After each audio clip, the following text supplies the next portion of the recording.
Hi again, it's Jason from Fraser Valley Rose Farm, and for the rest of this video to make any sense, I have to talk a little bit about our power situation here on the farm.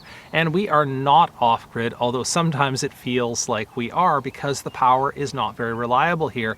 We have to do a lot of things for ourselves out here. We don't have city sewage, we don't have city water, we don't even have garbage collection. So there's lots of stuff we have to work around, and the unreliable power that comes into the island here is interrupted, and it's interrupted at the worst possible times. For example, during inclement weather, when we have winter snowstorms or winter cold coming out from the valley, oftentimes that's accompanied by an untimely blackout of power. And then I have plants sitting in these greenhouses behind me that are requiring heat. The heaters are run on diesel heaters, but those diesel heaters need electricity to run them. And so suddenly I'm worried about the outcome for my plants. Or the power outage can happen in the middle of the summer during a heat wave when it's really, really hot out. And in that case, I absolutely have to get water onto my plants or I lose my crop entirely. So it is important for me to have backup power plans in advance, and here you see two of them. The first one being the generator over here that is the primary way that I handle running the pump. I can turn the generator on and run the pump for a long time and then turn it off afterwards. But for those situations where it doesn't make sense to haul around the generator, which is pretty heavy, or doesn't make sense to fire it up for any length of time, this is a stopgap measure that's going to be really useful for us. So the rest of this video is basically a review for this portable power station here made by Bluetti. It's the AC200P portable power station.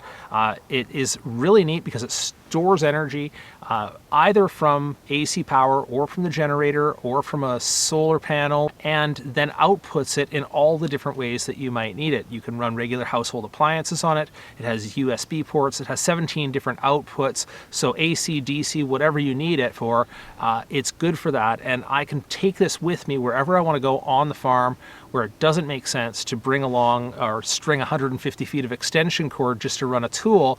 This can come with me just in one hand. So it's fantastic that way. Let me take you through the specs of this a little bit here and show you it in use because it's actually kind of neat.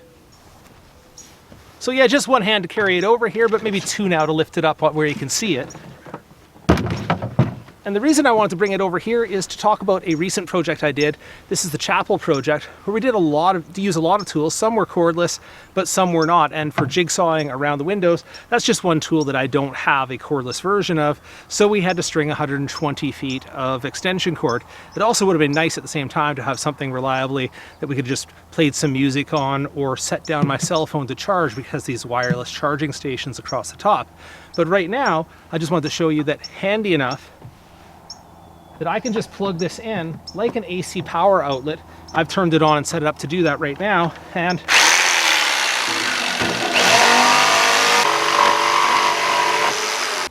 no more extension cords, which is quite nice because I've probably run over them with the lawnmower a few more times than I'm willing to admit. While we're over here, let's get a look at the outputs. This is the AC outputs from 100 to 120 volts. We have 6 of those. We have USB 1, 2, and 3, 4. This one here looks like a digital charger. It looks like something I'd actually plug my phone or my drone into. Not exactly sure what that is. These 3 are also digital outputs. This one like the car cigarette lighter, and then 2 others on different formats, plus the 2 wireless charging stations on the top. On the side, for the inputs on this side here, this one goes from AC power through an adapter, and this one here, I presume, comes from solar or other inputs like that, and you can charge it even faster by hooking up both. The LCD touchscreen in the center here shows a status of the device. 99% is the power. Right now it shows the AC is on. I had that on for using the tool. Right now I can just turn it off after using it and then press the DC on in anticipation of using something else. It also has settings where you can control the AC voltage and frequency, the DC input source, and so on. Giving it a little bit more of a test with a continuous load, I've decided to simulate sort of an on-the-road shoot where I go out and do a tour video somewhere. And of course, in that situation, I'll set up my lights if I'm shooting in a dark location like this. So I've got a couple of lights on here. I also have my drone controller, and my drone charging on here. And just to add to the flavor of on the road, I brought my little travel coffee maker and plugged that in as well. And am I overloading this? Well, I can tell that easily by looking at the screen, and it's showing that it's drawing somewhere in the range of 730 watts, which is well below the capacity, and it's still somewhere in the range of 80% charged after all. I've used it yesterday and today. So it still has plenty of room on here, and it tells you if you're getting close to that 2000, you'll know it as you plug things in and you start pushing that use. By the way, out of all the things that I've got plugged in here, it is the coffee maker, because it's using electricity to make heat, that is pounding through the most of the energy for this situation.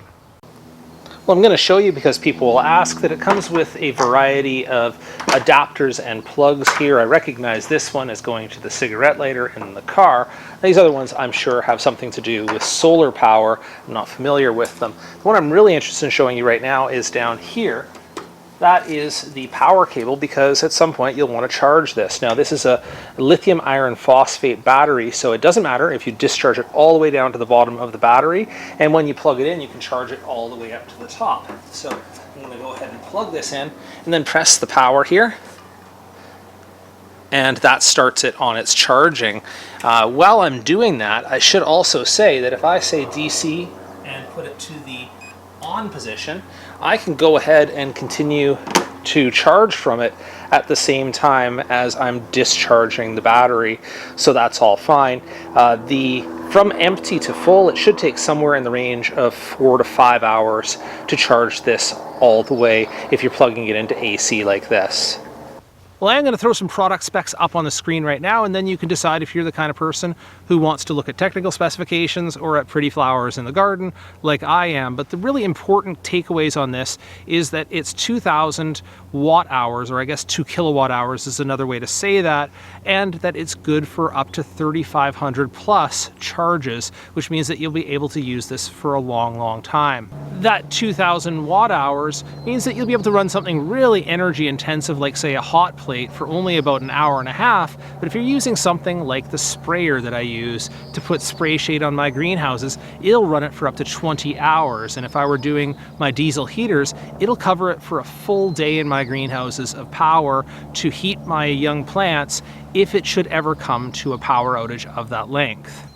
But the truth is, this is really going to come down to a lot of convenience for me, and I have a feeling that the power station is going to get a lot more regular use than the generator. The generator is a lot of trouble to haul around to set up. If we have a short power outage at the house, I would much rather have the power station just to run the coffee maker, the television maybe, or some lights until the power is restored, and then run the generator if it starts to run down, or if I need to use the water pump, which would be the use for that. I'm also finding it very, very handy for taking around my blogging equipment, of course, for my camera, my drone, my microphones, everything that I have to charge for doing this. It's good to have a portable source of power, and frankly, just for taking little projects like doing that chapel at the back of the yard, or for charging up the tractor if it ran out of batteries at the back of the thing. I am annoyed and frustrated having to haul out the extension cords for all these things, and I certainly would not pull out the generator for things like that.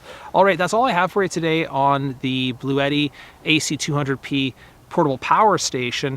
If you have any questions about this or comments, I'd sure love to hear your thoughts on whether it's worth it getting a solar or wind power to charge this thing up, or if I have regular access to AC power, maybe that's good enough. Anyway, if you have any questions or comments, drop those into the comments below the video. I'll see what I can do to help.